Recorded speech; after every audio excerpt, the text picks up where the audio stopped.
Olá, bem-vindos de volta a mais um episódio do podcast O Quilombo Literário. Nós estamos na terceira parte do livro A Visão das Plantas, de Jamília Pereira de Almeida. A rega e o zelo geraram uma infinidade de seres que descobria nos dedos ao mexer na terra. Minhocas, besouros verdes, bichos de conta, a vida regressava. Celestino plantou roseiras, cravos, uma cameleira, uma glicínia, uma meixoeira, tomate, nabos e cebolos. No adubo, usava sargaço, galhos e folhas, cascas de fruta. Construiu uma fileira de vasos para as ervas de cheiro. Podou um bucho com a forma de um barco rabelo. Plantou 2 abetos. Caiou os alegretes. Germinava raízes ao sol num berçário improvisado sobre uma tábua que fora uma porta. Quando não ia à vila ou ao porto comprar sementes, os vizinhos ofereciam-lhe pernadas disto e daquilo, ou apanhava plantas nos caminhos e transplantava-as. Chegou a ter mais de 20 cactos, aos quais contava o número de espinhos. Fez um caminho de seixos na margem do ribeiro e uma caveira de conchas no bambuzal, que espalhava cor e vida, crescendo de um estalo, da noite para o dia, 5 ou 6 dedos de altura. Padre Alfredo visitou pela primeira vez naquela semana. O capitão estava tão desacostumado de ter visitas que, ao ouvir tocar o sino, não foi logo ao portão. Senhor padre, bons dias, o que o traz por cá? Estava a fazer uma cesta. Entre. E dirigiu-o ao quintal. Então é aqui que passa os seus dias o bravo capitão Celestino. Que esplendoroso roseiral! E abeirou-se da roseira. As rosas pareciam envernizadas, tão túrgidas que cantavam. Na verdade, viera ver o que havia atrás das sebes. As flores calaram-no. O perfume, intensificado pela luz do sol, que àquela altura estava a pique, abafou o sermão que trazia preparado. Celestino foi amistoso. Plantou caril, capitão? Anda por aqui um perfume intenso. Misturados uns aos outros, picados pela luz, os aromas dos frutos e das flores adquiriam um odor inebriante, com várias notas confusas, cítricas, mas também fundas, amadeiradas e apimentadas. O jardim em volta, com o seu canteiro de cravos e sardinheiras vermelhas, as ervilhas de cheiro, rosa vivo, a ameixoeira cuidadosamente podada, cada folha desenhada por um pintor apaixonado e por ele lacada. Os condutos do sistema de rega inventado pelo jardineiro, os atilhos coloridos que prendiam os ramos mais altos das rosinhas cor de chá às paredes da casa. A paz do quintal, o amor posto em tudo, dissonante da figura sorumpática que tinha à sua frente e que, acabara de dar conta, não se calava, assim que se aflorou o pretexto dos cuidados de jardinagem que preservavam o quintal na perfeição em que estava. Celestino falava sozinho, enquanto o padre tirava as suas conclusões. Explicou-lhe ter em segredo os alporques dos cravos. Há de morrer comigo, ninguém quer saber disto.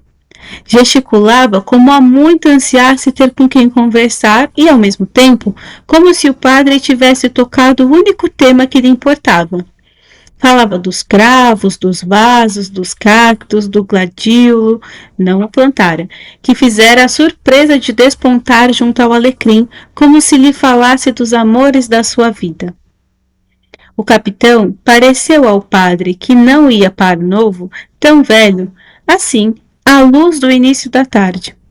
As maçãs do rosto cortadas por 2 veios paralelos ao nariz pontiagudo, o olho miúdo, muito claro, quase fechado, as sobrancelhas fartas, a barba comprida de muitos anos, branca e muito asseada e penteada. O padre viera com intenção de apurar as condições em que vivia. Queria levá-lo à igreja a confessar-se. Sabe, importa-me que não lhe falte nada. Ainda recordo a Santa Senhora sua mãe. Deus a guarde, que seja pelo sossego da sua alma. Nas manhãs nubladas, gostava de sair para ver o movimento. O seu vulto de sobretudo cinzento e chapéu alto de feltro passeava pela vila mudada e chamava a atenção dos mesmos que o haviam visto partir. A barba comprida, o rosto fechado de poucos amigos, a pala de couro negro inspiravam aos habitantes aventuras misteriosas.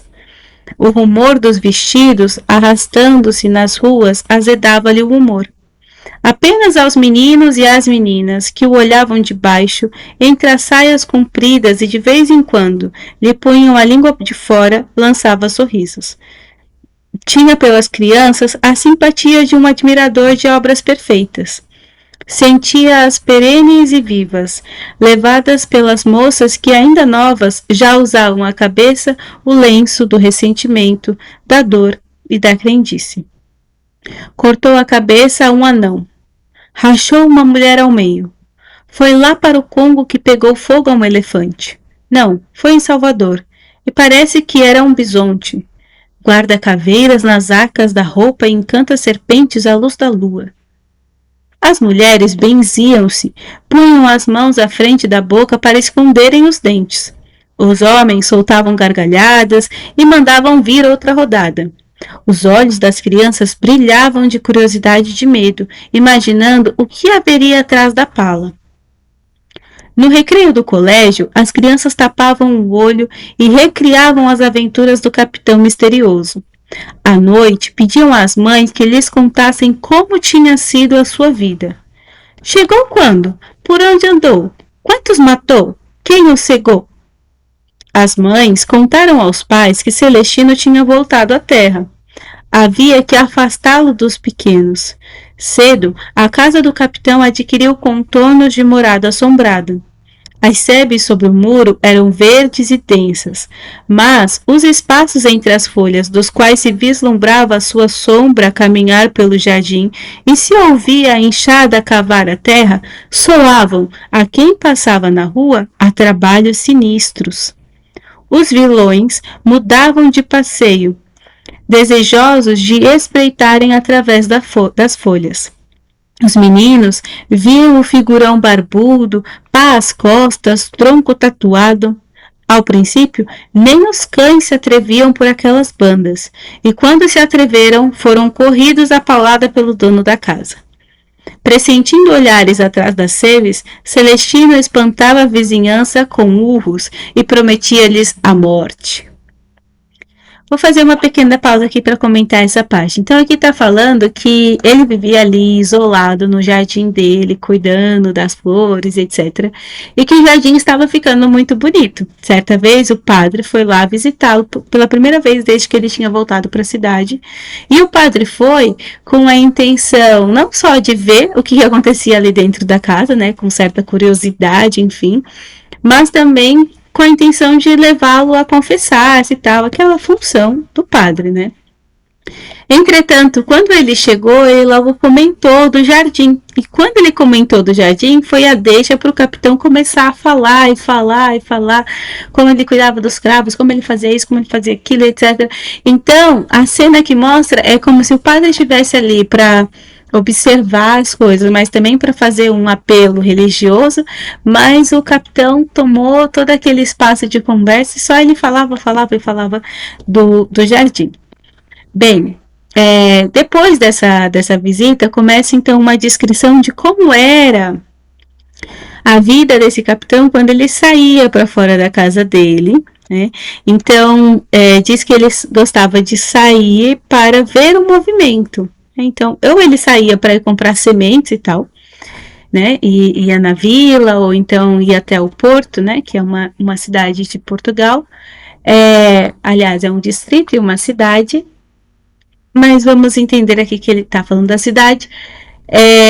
Ou ele ia lá, então era, digamos assim, às vezes que ele saía de casa para comprar mais sementes para o jardim dele, ou quando isso não acontecia, algumas pessoas iam lá e até davam para ele algumas plantinhas e tal, algumas mudas para ele transplantar.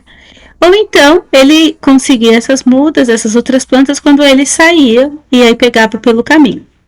Quando ele saía, gostava de sair também às vezes para ver o movimento, as pessoas olhavam para ele, olhavam para aquela imagem dele e iam criando histórias, né? Fazendo com que a imaginação inventasse o que ele era, o que ele poderia ter sido, o que ele poderia ter feito.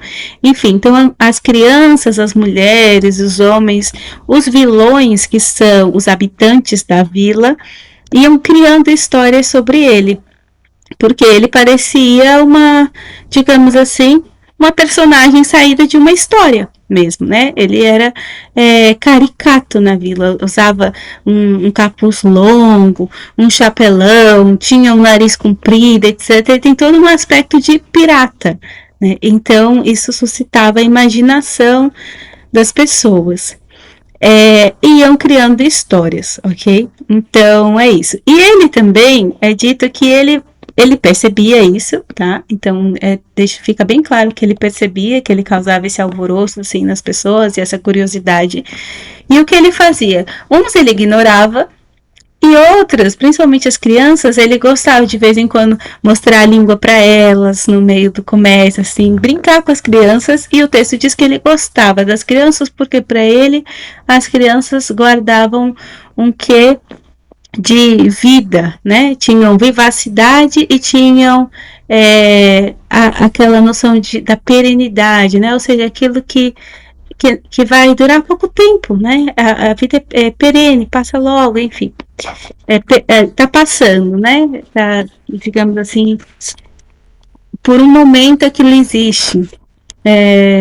Está passando na frente dele. Então ele gostava daquela ideia de como se ele pudesse ter um novo contato assim, com a infância, mas era um contato à distância, ok?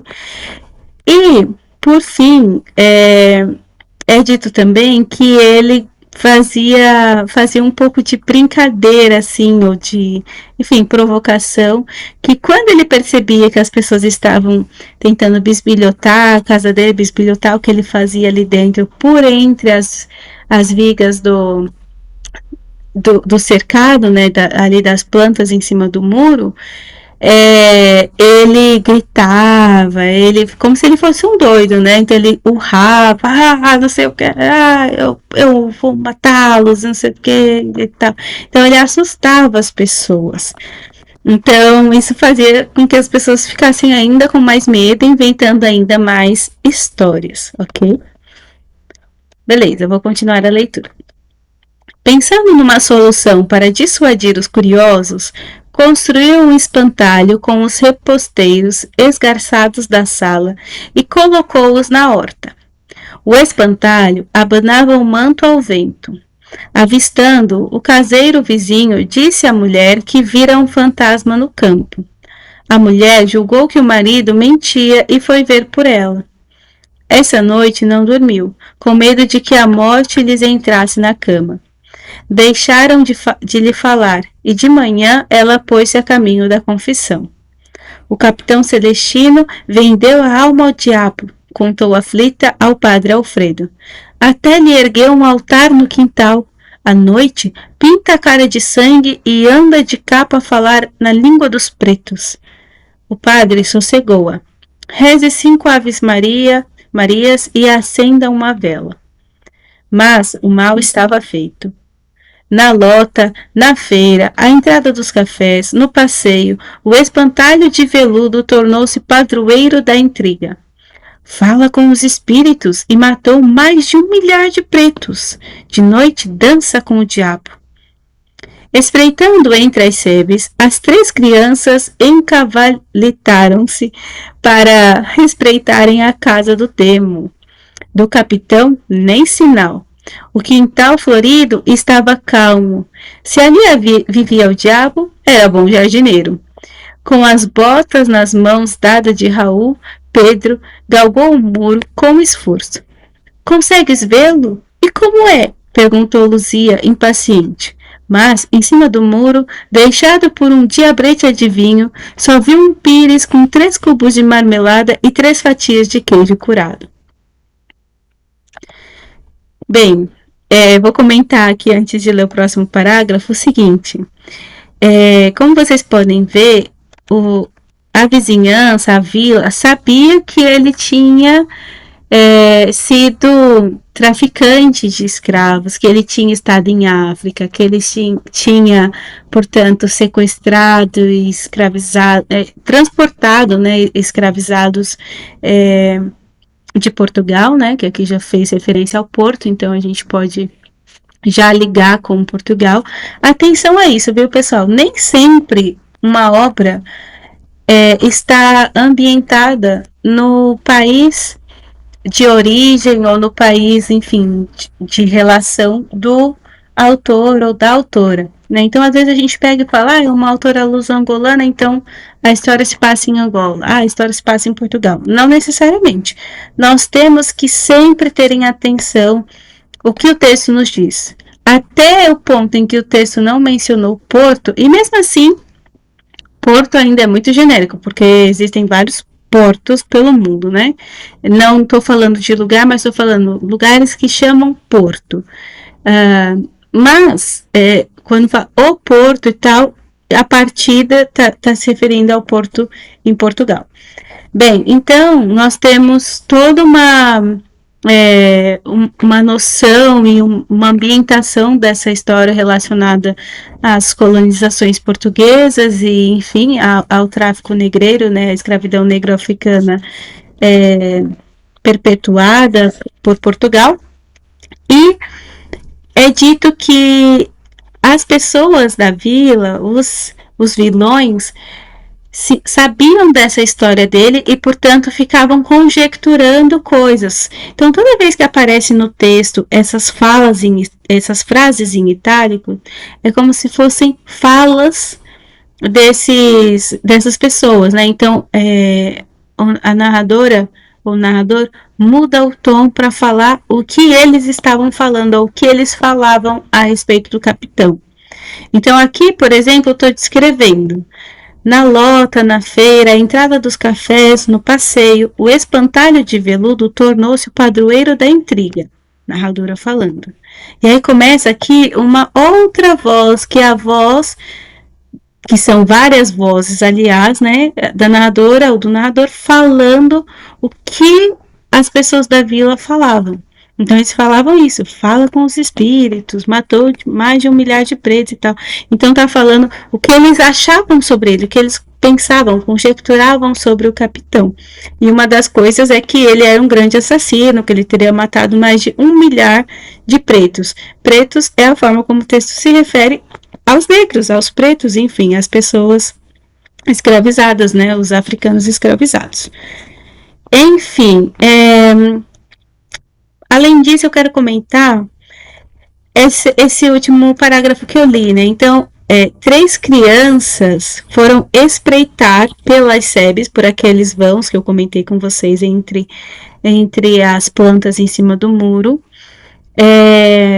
para enxergar o que tinha lá dentro, para ver a casa do capitão, enfim. Ele era, digamos assim, um ponto de curiosidade na cidade. Essas crianças encavalitaram-se, ou seja, fizeram um cavalinho, né, subiram uma por cima da outra, para conseguir ir espreitar a casa do demo, né, do diabo, enfim, que era como ele estava sendo visto na vila. Mas não viram nada. Viram, pelo contrário, um quintal muito florido, muito bonito, muito calmo. E aí, o comentário da narradora: se ali havia diabo, era bom jardineiro. Talvez tenha sido, ou seja, aquilo que as crianças pensaram. Se ali tinha diabo, o diabo era até um bom jardineiro, porque o jardim estava muito bem cuidado. Enfim, e aí há o discurso aqui direto, né, a descrição direta da fala das crianças. Consegues ver como é? A da fala da Luzia, perguntou Luzia, impaciente e tal, mas não viram nada.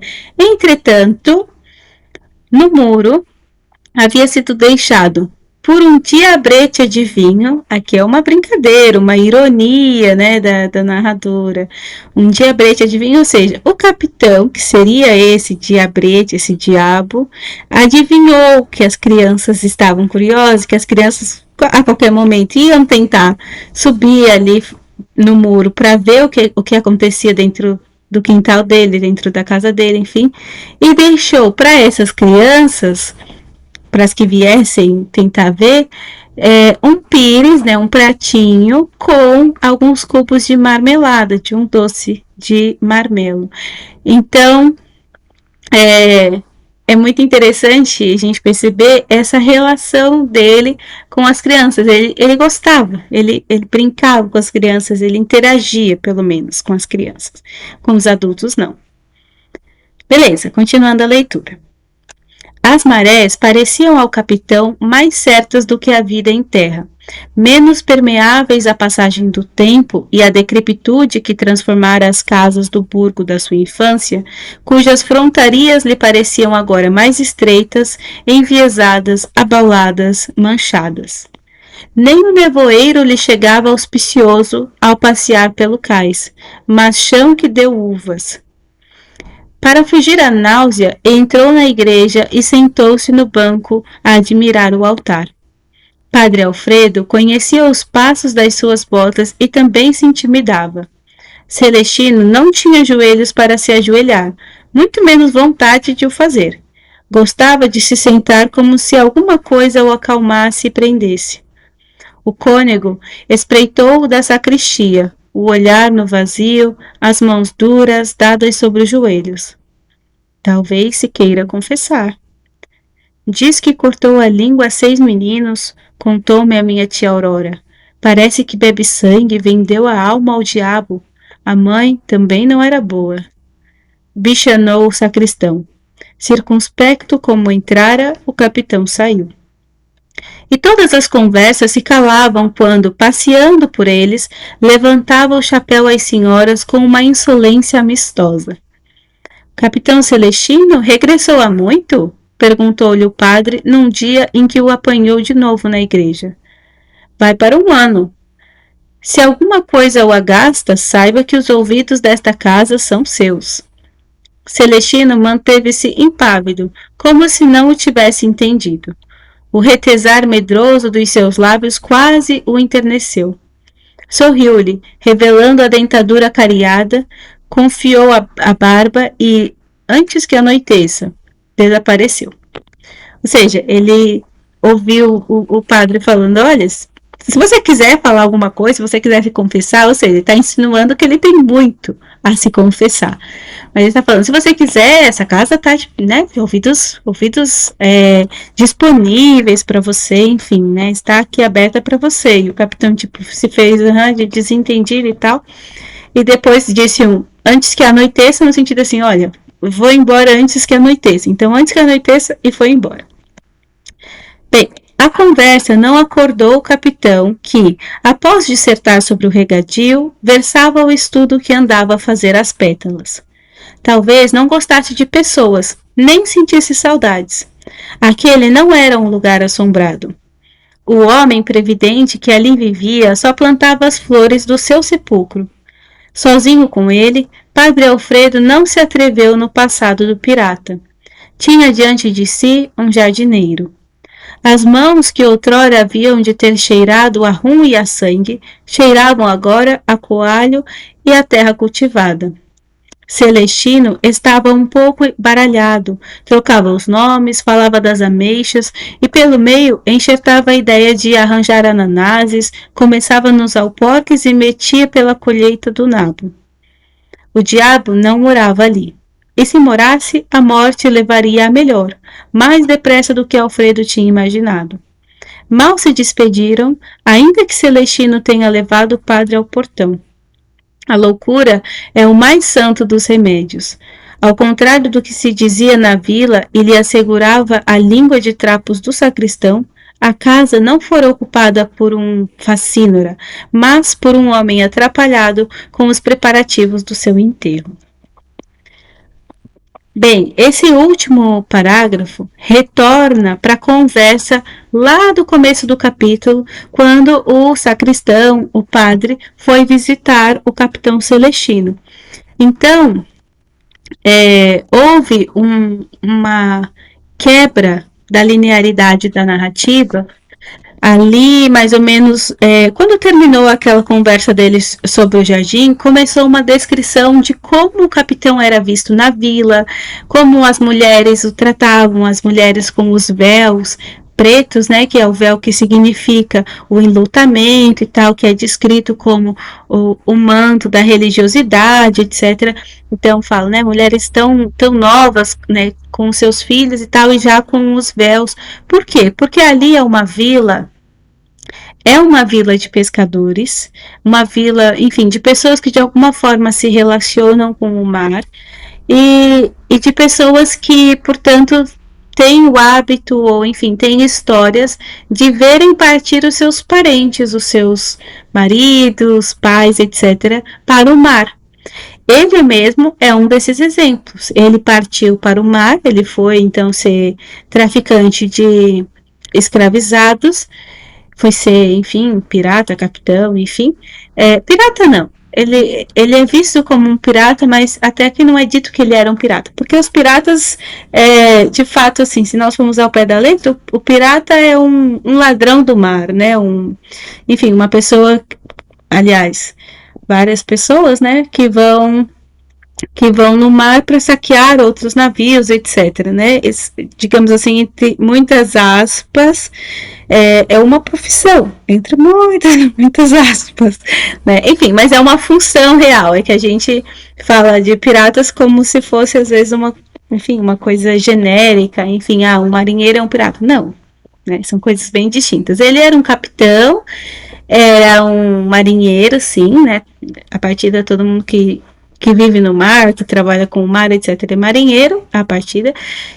E ele era um traficante de escravizados, isso sim. Pronto. E pirata era aquilo que as pessoas achavam que ele era, né? Que ele podia ter sido, enfim, já é fantasia em cima dele.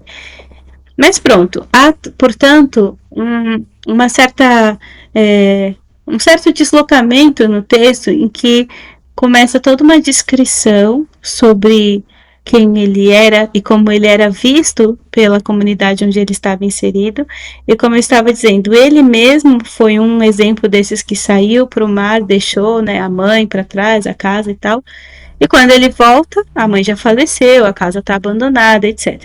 Então, é uma vila que convive com esse tipo de história, né, de pessoas que vão para o mar, alguns regressam, outros não. Depois que acaba toda essa descrição, que conta algumas histórias de mulheres que falaram que eu ouvi fazendo, digamos, prestando culto para o diabo e não sei o que, ele colocou um diabo no jardim, enfim. Depois que há várias descrições e várias falas e o que a vila falava sobre ele, etc., há também a descrição da cena que ele vai para a igreja, entra e tal, mas não ajoelha porque os joelhos dele já não davam para isso, né? Tem a ver com a idade, etc., que está sendo descrito que ele era já uma pessoa idosa, mas também tem a ver com a falta de crença dele, né? Ele nem podia e nem queria ajoelhar. Então ele senta lá, o padre fica olhando lá de longe, lá da sacristia, né? Lá atrás do púlpito, assim, porque o padre também tinha medo, né? As botas, o andar do capitão causava arrepios no padre. E, entretanto, ele pensa, será que ele quer se confessar? Não sei e tal, mas ele não vai para frente e o capitão logo sai. Mas do mesmo jeito que ele entrou, ele saiu da igreja, sem falar nada e tal.